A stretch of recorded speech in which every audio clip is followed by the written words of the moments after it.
पुत्र जो है ना, काशी के बेटे, जिनका जन्म काशी में हुआ, जिनका परिवार काशी में, जिनका घर काशी में है, बनारस में है, मनोज तिवारी साहब है मेरे साथ।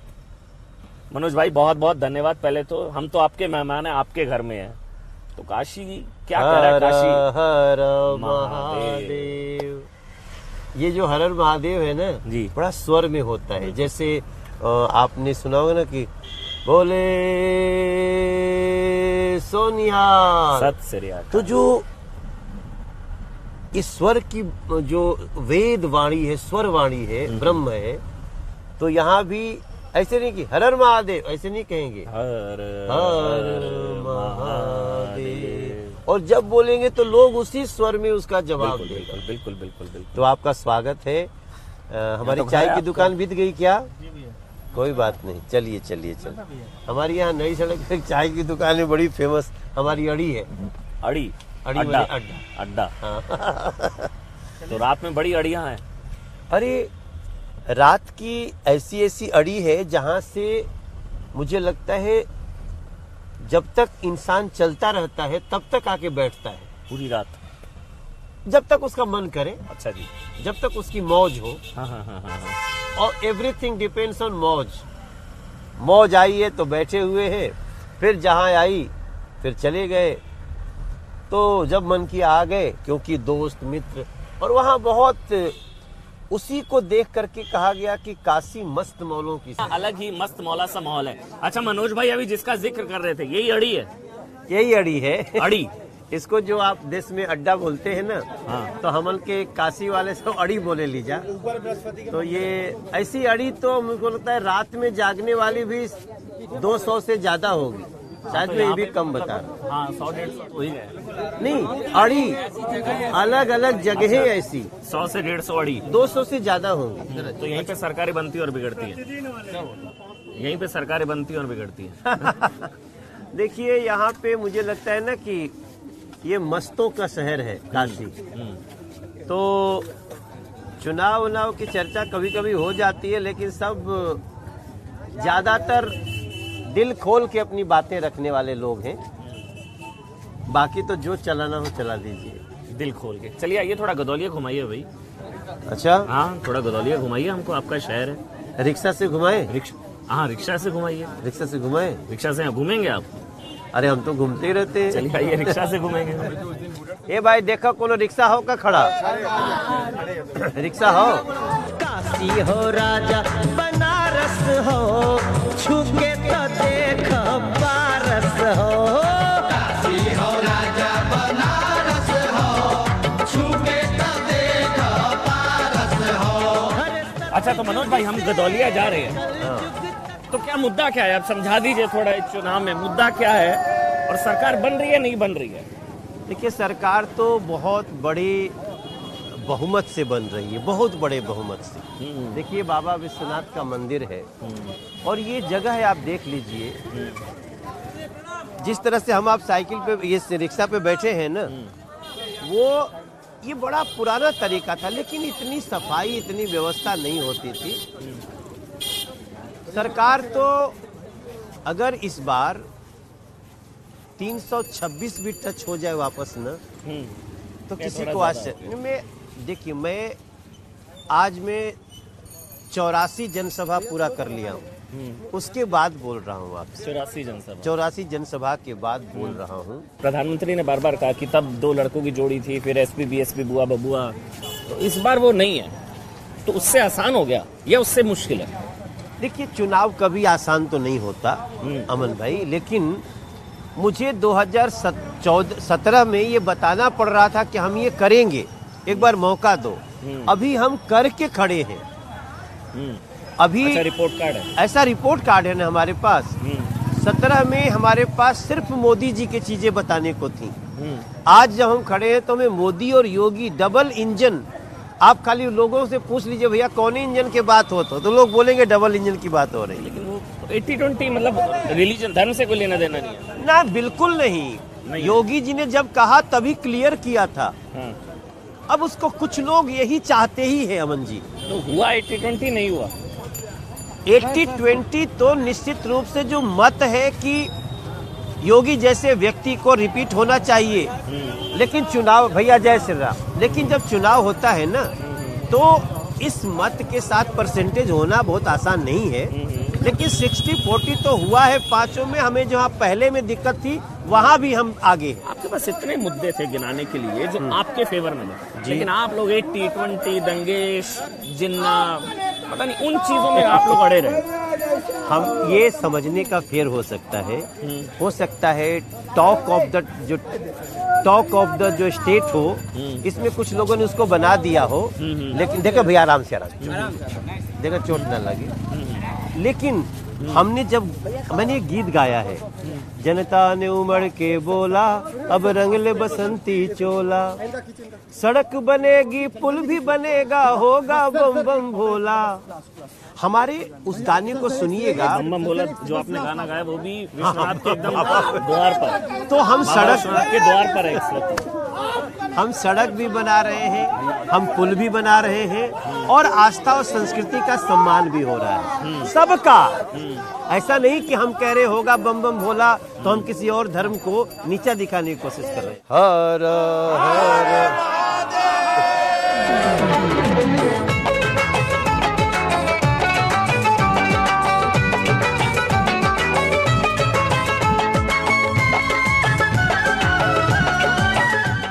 गंगा में स्नान करब पियरी चटकार चढ़ाइब हो, अजबले सांस मनोज के तन में माई के गीतिया गाइब हो।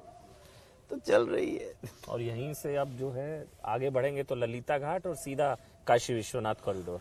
बिल्कुल, यहाँ से देखिए हमको यहाँ से काशी विश्वनाथ जी का घाट दिख रहा है जो पहली बार बना है।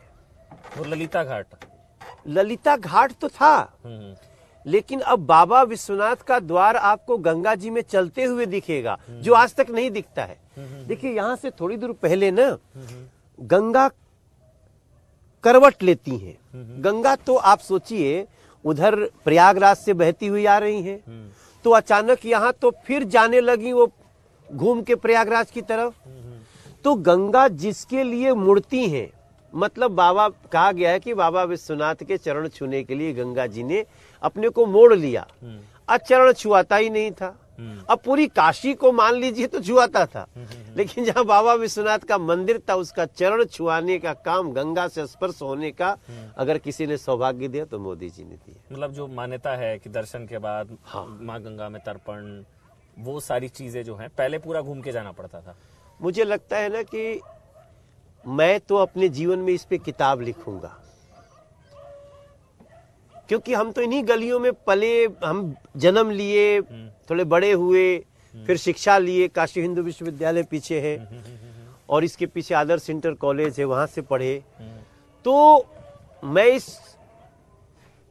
इस तथ्य को बताना चाहता हूं दुनिया को कि नरेंद्र मोदी जी आ करके एक भगीरथ आए थे ना, जो गंगा जी को लाए थे, एक भगीरथ के रूप में है नरेंद्र मोदी जी जो गंगा और शिव को मिलाए हैं। मतलब ये आपकी बात सही है, मतलब ये लेकिन सियासी मुद्दा नहीं है ना, ये तो आध्यात्मिक मुद्दा है। नहीं, ये सियासी भी है। मथुरा काशी अयोध्या से आगे नहीं बढ़ता, ये आरोप लगता है आप लोगों पर। नहीं, कहीं भी नैरेटिव होगा, कोई भी चुनाव होगा, अयोध्या काशी मथुरा, अयोध्या काशी मथुरा। हमने शुरू में आपसे कहा कि शासन का भी एक सांस्कृतिक राष्ट्रवाद का दायित्व होता है। आस्था और संस्कृति का भी पहिया चलना चाहिए, विकास और इंफ्रास्ट्रक्चर का भी पहिया चलना चाहिए। आज उन दोनों पहियों पे अगर कोई सरकार चल रही है तो बीजेपी की सरकार चल रही है। ये तो बहुत बड़ा सियासी मुद्दा है भाई। कुछ लोग चाहते थे तुम सब कुछ करेंगे, लेकिन तुम बाबा विश्वनाथ के जीर्णोद्धार की मत सोचो, राम के मंदिर की मत सोचो, कृष्ण के मंदिर को सजाने की मत सोचो। ये मंदिर भी सजाने की सोच रहे हैं और फिर पूर्वांचल एक्सप्रेस भी बन रहा है। मतलब अभी मैं विंध्याचल से आया हूं, मैं वीडियो बनाया अपने मोबाइल में, वो वीडियो आपको दिखाऊं तो आपको लगेगा कि आप फॉरेन के किसी सड़क पे चल रहे हैं। और ये सड़क भी ऐसी है जिसको देख करके लगता है कि हम कोई अमेरिका लंदन की सड़क पे चल रहे हैं। कहाँ हो? ये जिन्होंने करके दिखाया है, ये योगी मोदी कर सकते हैं। तो मेरा कहने का मतलब ये है कि ये तो मंदिर नहीं है ना, ये तो सड़क है। लेकिन बनारस से इलाहाबाद आप 1.25 घंटे में जा सकते हैं, ये कोई सोच सकता था क्या? बनारस से दिल्ली 140 किलोमीटर मेरे ख्याल से जी 140 किलोमीटर, 126 से 40 के बीच में है। तो आप सोचिए जितना 1.25 घंटा, हाँ 1.25 घंटा में पहुंच रहे हैं।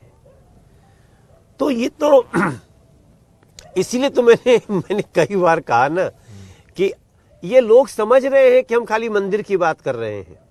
हमने एक गीत गाया है, मंदिर अब बनने लगा है, भगवा रंग चढ़ने लगा है, मंदिर जब बन जाएगा सोच नजारा क्या होगा। तो आई एम नॉट टॉकिंग, मैं केवल मंदिर के बारे में नहीं बात कर रहा हूं, उत्तर प्रदेश की पवित्रता की बात कर रहा हूं, उत्तर प्रदेश की शुद्धता की, जहां पे उत्तर प्रदेश के जनमानस को भी हम एक ऐसा प्रभाव दे रहे हैं नरेंद्र मोदी योगी जी, जहां से लगता है कि ये उत्तर प्रदेश भी एक मंदिर की तरह सज रहा है। हम किसी का कोई इसमें बुराई तो कर नहीं रहे। मोदी फैक्टर है इस बार भी जबरदस्त। नरेंद्र मोदी जी ने तो, अरे परसों दिन मैं किसी माता जी से पूछा, माँ वोट किसको दे रही हो, तो उसका अगला जवाब था कि मोदी चुनाव लड़त रहे कि नहीं। तो मैं अब उसको क्या कहूं, आप खुद समझ सकते हैं। लेकिन मोदी जी ने खाली योगी जी के कंधे पे हाथ नहीं रखा, वो फोटो में हाथ दिखा, लेकिन वो हाथ तो उन्होंने 2017 में जब से योगी जी बने, जो दोनों मिल के चले हैं। आप गडकरी जी का इंटरव्यू उठा के सुन लीजिए कि जो सड़कें हम उत्तर प्रदेश में बनाना चाहते तो उसको ये लोग एक जो भूमि अधिग्रहण नहीं होने देते थे। तो बहुत सारी चीजें हैं। प्रधानमंत्री ने कहा कि 14, 17, 19 जीत का चौका लगेगा। मतलब अब मैं आप लगातार मेरे 84 आपने बताया ना, आज तक मैंने 84 जनसभा और रोड शो कर लिया, 84 जनसभाएं कर ली हैं। तो इस हिसाब से अगर मैं आपसे पूछूं कि वो जीत का चौका जो लगेगा, वो गेंद सीमा रेखा के कितने पास पहुंच गई है या पार कर गई है? नहीं, मुझे लगता है 5वें चरण तक हम बहुमत तो पार कर चुके हैं। अच्छा, 5 में बहुमत हो गया? 5 में बहुमत हो गया है, स्पष्ट बहुमत हो गया है। अब 6वें 7वें में हम एक बहुत बड़ा लीड ले लेंगे।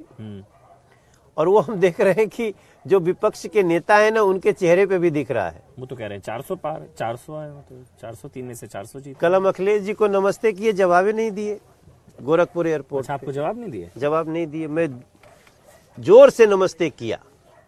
आमना सामना हुआ था? हाँ, इधर हेलीकॉप्टर उनका था, इधर मेरा था। तो हम उतरे तो हमने देखा कि तो उन्होंने आपका वो भाषण सुन लिया होगा ना, टोटी चोर वाला, वो नाराज हो गए होंगे आपसे। नहीं, हमें टोटी चोर कहा ही नहीं उनको। हम तो कहे भैया अखिलेश भैया टोटी दे दो, यूपी मांग रही है, टोटी दो। टोटी चोर कहा था? नहीं, हमने नहीं कहा। अच्छा, जनता कह रही है। आपने हाँ, नाम नहीं लिया था ना आपने? हाँ, मैंने तो मैं खाली मैंने पूछा कि योगी जी का नया नाम क्या है, तो लोग कहे बुलडोजर बाबा। तो मैंने कहा कि और अखिलेश जी का नया ये तो कुछ ऐसे ही ना, देश के गद्दारों को आगे आपने नहीं बोला था? नहीं, देखिए टोटी चोर नाम बीजेपी उन्होंने नहीं दिया है, ये जनता ने दिया है। और उन्होंने खुद, तो मैं तो खाली टोटी मांग रहा हूँ, अखिलेश जी टोटी दे दो। वाला भाषण सुन लिया होगा ना अखिलेश जी ने, इसलिए आपके अभिवादन का उन्होंने। नहीं, देखिए वो चर्चा में तो आज से आया है, लेकिन कल ये बहुत चर्चा नहीं थी टोटी की, मनोज तिवारी ने टोटी मांगी है वापस। तो ऐसे स्थिति में बहुत तनाव में होंगे अखिलेश जी, तभी मैंने नमस्ते का जवाब नहीं दिया। और बहुत तनाव कब होता है, अमन चोपड़ा को बताने की जरूरत नहीं है। तनाव है, तनाव तो बहुत। तो 400 की बात करें मनोज भाई, यही तो तनाव की बात है। कोई सही, मतलब जो मानसिक रूप से संतुलित होगा इस समय, वो 403 में 400 सीट की बात करेगा। 212 से आगे बढ़े हैं कभी आज तक? हम 325 लेकर के भी 400 नहीं बोल रहे, तुम 212 तक आके 400 बोल रहे हो, तो आदमी क्या समझेगा? थोड़ा सा क्या हो गया है, संतुलन खराब हो रहा है अखिलेश जी का। तो ये तभी होता है जब आपका सोचने का बैलेंस गड़बड़ है। बैलेंस कब गड़बड़ है? जब आपका गणित गड़बड़ है। 2 आखिरी सवाल है बस मेरे। ये आतंकी साइकिल का क्या कनेक्शन निकल कर आया? और ये अब याद आया, ये 13 अहमदाबाद ब्लास्ट, सारे चुनाव, मतलब लगातार एंड में पीएम ने, सबने बोला आतंकी साइकिल, आतंकी साइकिल। आतंकियों ने साइकिल का इस्तेमाल क्यों किया? नहीं, साइकिल में कई बार बम बांधा गया है। तो अब प्रधानमंत्री जी किस परिप्रेक्ष्य में बोल रहे हैं, उसको अगर समाजवादी पार्टी लपक लेके हमरे के बोलत रहा तो हम क्या करी?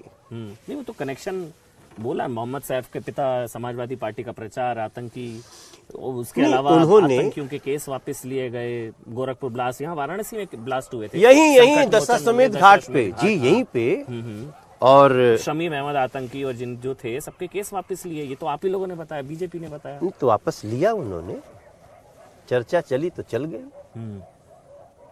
साइकिल में कई बार बम बांधे गए, लेकिन अखिलेश जी की सरकार ने, समाजवादी पार्टी की सरकार ने वो केसेज वापस लिए, जो कि बम विस्फोट करने का केस था। तो आप बम विस्फोट करने वालों से भी आपकी सिंपैथी हो सकती है, उसको आप बचाने की कोशिश कर सकते हैं। तो उत्तर प्रदेश कितना खतरे में जाएगा अगर आपके हाथ में कहीं लग जाता है। आखिरी सवाल, सुल्तानपुर की रैली में बुलडोजर सजाया गया। सारी रैलियों में योगी जी की बुलडोजर सजाए जा रहे हैं, क्या मैसेज है? बुलडोजर बाबा, बाबा बुलडोजर। आखिरी सवाल। अमन भाई, जब हम लोग गाना गाते थे ना, स्टार बने थे नए नए, तो हमें यहाँ पे हम लोगों को माफिया लोग का फोन आता था, यहाँ प्रोग्राम जरा कर दीजिएगा तिवारी जी। अच्छा। फिर हम अगली बार नहीं पूछ पाते थे कि क्या पैसा मिलेगा। तो गाना हो, किसी बिल्डिंग पे हाथ रख दिया, कब्जा हो, पहली बार माफियाओं पे बुलडोजर चला है। और बुलडोजर चलाते समय कोई 50 ठो फौज नहीं गई थी, 2 ठो हमारा सिपाही डंडा लेके बैठा हुआ है, बुलडोजर अपना काम कर रहा है, कोई नहीं बोल सकता। ऐसा लॉ एंड ऑर्डर की कल्पना उत्तर प्रदेश ने कभी किया नहीं, इसलिए उस बुलडोजर को वो सौभाग्य मान लिया है। तो जो सौभाग्य हो जाएगा वो तो अक्सर दिखेगा ही। चलिए, जाते जाते माँ गंगा के लिए और हर हर महादेव 10 मार्च के लिए। मेरी एक बूढ़ी माँ है, उसका उससे नाता है। मेरी माँ बताती है, गंगा मेरी माता है। गंगा को सजाने वाला बहुमत भी पाता है। यूपी खुल के बोल रही है, हमको साथ निभाना आता है। मन उसका साफ है, कर रहा इंसाफ है। 2-2 इंजन एक दिशा में हो रहा विकास है। पूर्वांचल की गलियों से खुशबू ये आता है। मेरी माँ बताती है, गंगा मेरी माता है। क्या बात है, बहुत बहुत धन्यवाद।